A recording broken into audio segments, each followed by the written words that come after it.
Demostrar las modificaciones que tiene la ley de gases ideales para el cambio de estado.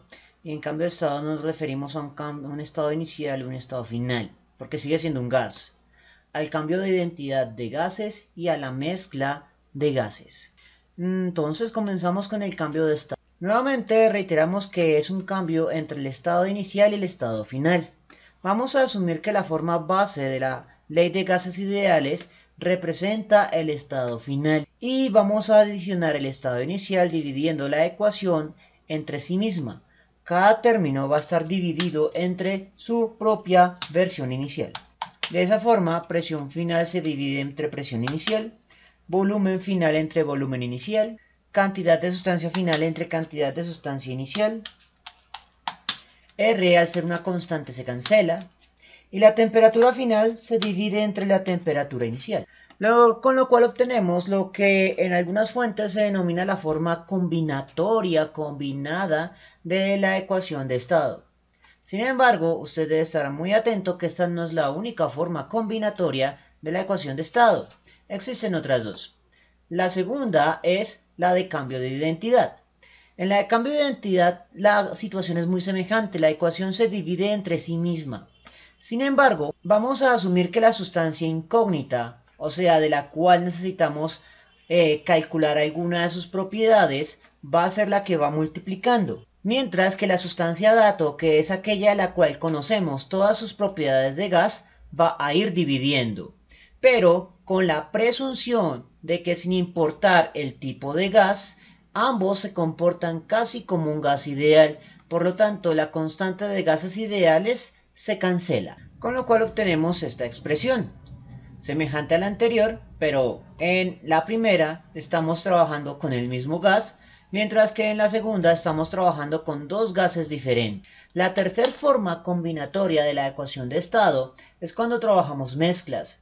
En ese caso vamos a trabajar con un gas específico o gas soluto que vamos a marcar con la letra I, mientras que va a ir mezclado con otros gases. Normalmente modelamos las condiciones de la totalidad de gases. Nuevamente, porque como todos los gases se comportan casi como un gas ideal, este puede operar como una identidad. Entonces vamos a marcar a la mezcla de gases o el gran gas ideal sin marca. Entonces, la presión del gas soluto va a estar dividida entre la presión total, el volumen del gas soluto va a estar dividido entre el volumen total, la cantidad de sustancia del soluto entre la cantidad de sustancia total y la temperatura del gas soluto entre la temperatura total. De esos cuatro términos totales, el que se va a permanecer constante debe ser la temperatura, porque el flujo de calor se equilibra muy rápidamente entre los miembros de la mezcla de gases. Por lo tanto, esta tercera fórmula se modifica en el sentido de que como las temperaturas deben ser forzosamente iguales, se van a cancelar. Con lo cual obtenemos esta expresión. Dependiendo de cuál segundo término va a permanecer constante en una situación determinada, el otro término va a terminar por estar definido por una segunda expresión que es una ley aditiva. Por ejemplo, si conserváramos el volumen constante, entonces la presión se vuelve aditiva y por lo tanto aparece la ley de Dalton, que la presión total va a ser igual a la suma de presiones parciales. Pero por el contrario, si mantenemos la presión constante, la propiedad que se vuelve aditiva es el volumen y por lo tanto el volumen total en ese caso va a ser igual a la suma de volúmenes parciales que tendría cada gas particular a la presión constante.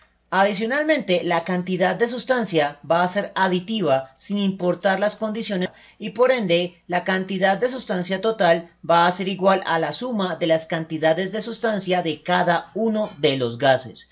Por lo tanto, esta expresión de acá la podríamos bautizar como una forma extendida de la ley de propiedades parciales que podríamos adjudicar a Dalton porque él fue quien expresó la forma para presiones. Bien, eso fue todo por el momento. En la descripción del video voy a dejar enlaces a más ejercicios de química general, así como enlaces a los aspectos teóricos de estos conceptos. Si les gustó el video no olviden suscribirse, darle like y especialmente compartirlo.